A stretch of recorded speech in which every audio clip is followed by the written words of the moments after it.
ఈరోజు మనం 90s favourite జీడిపప్పు ఉప్మా ఎలా తయారు చేయాలో నేర్చుకుందామండి. ముందుగా స్టవ్ వెలిగించి ఒక ప్యాన్ పెట్టి దాంట్లో ఒక కప్పు ఉప్మా రవ్వ వేసి బాగా వేయించుకోవాలండి. వేయించిన ఉప్మా రవ్వ పక్కన తీసి పెట్టుకోండి. ఉప్మాలోకి కొంచెం ఎర్రగడ్డ, టమాటా, కరివేపాకు ఇవి రెడీ చేసి పక్కన పెట్టుకోండి. ఇప్పుడు స్టవ్ వెలిగించి ఇంకొక కళాయి తీసుకొని దాంట్లో కొంచెం ఆయిల్ వేసుకోండి. ఆయిల్ హీట్ ఎక్కాక కొంచెం ఆవాలు, పచ్చెనగపప్పు, మినప్పప్పు, అలాగే కొంచెం జీలకర్ర వేసి వేగనివ్వండి. ఇవన్నీ వేగాక మన మెయిన్ ఇంగ్రీడియంట్ జీడిపప్పుని యాడ్ చేసి వేగనివ్వండి. జీడిపప్పు కొంచెం బాగా ఎర్రగా వేగనివ్వండి.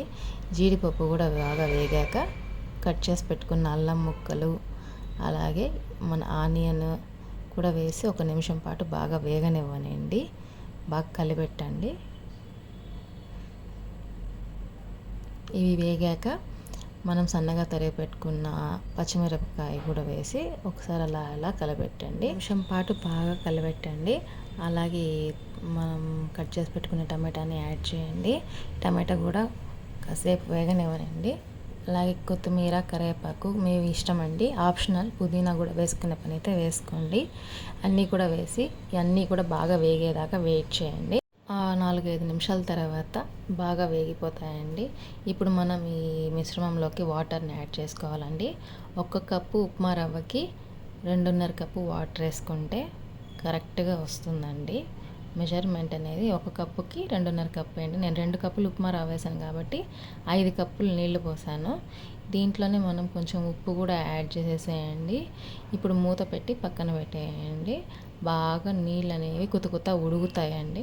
ఆ ఉడికేటప్పుడు మనం ఏదైతే వేయించి పక్కన పెట్టుకున్న ఉప్మా రవ్వ ఉంటుందో అది కొంచెం కొంచెంగా వేస్తూ కలబెడుతూ మొత్తం ఉప్మా రవ్వని దాంట్లోకి యాడ్ చేయండి. ఉండలు కట్టకుండా కలబెడుతూ యాడ్ చేసుకోండి, ఉండలు కట్టవు. తర్వాత మూత పెట్టి కాసేపు ఉడకనివ్వండి.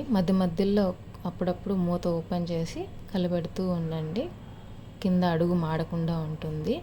ఒక 10 నిమిషాలు బాగా ఉడికాక మన ఉప్మా అనేది రెడీ అయిపోతుందండి. 10 నిమిషాల తర్వాత ఓపెన్ చేసి చూస్తే మన ఉప్మా అనేది ఇలా రెడీగా ఉంటుంది.